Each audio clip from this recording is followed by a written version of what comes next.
Hi. I would feel amiss as a citizen of America if I didn't make a comment on a relative sideshow in American political discourse, which is Newsweek and the now infamous cover of Sarah Palin. Well, first of all, before I do that, let me give a shout out to center-right sympathizer Evan Thomas, who writes an article in Newsweek about Ms. Palin, where he pines for a legislative environment where moderate republicanism rules over the visceral, primeval, don't think, it's bad for you ethos of Ms. Palin and her acolytes.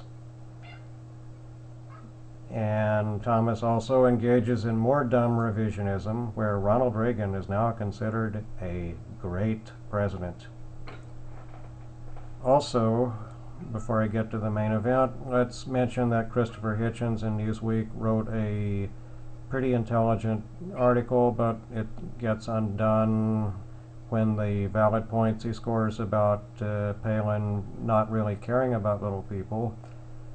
Of course, they get undone because Hitchens, like Bill Maher, has to lurch for his trademark bellicose atheism at the close. Now, let's get to the controversial Newsweek cover. It was from a photo shoot for a fitness magazine, and it shouldn't be surprising that magazines still desire the gotcha cover, a practice that hasn't really changed since Time's infamous darkening of O.J. Simpson's photo a decade and a half ago. And, of course, Newsweek having a couple of bloggers and John Meacham justified the choice. But to me, the really offensive photo is in the print edition of the magazine, and it's more due to the context which the magazine intended.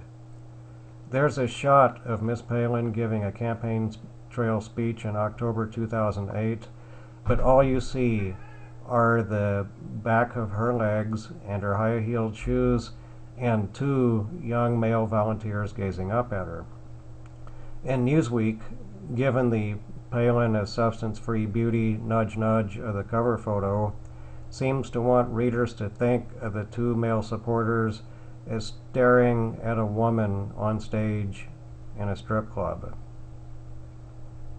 And I'm going to close by saying that I wish, really, I wish that for those who want to support the Republican Party and their dumb obstructionism and clinging to defeatist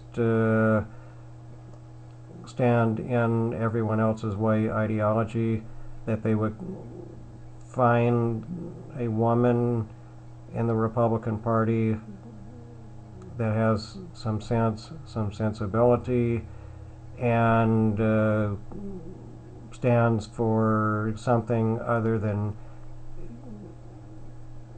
base imagery and says stupid things like, "You quit making stuff up." I mean,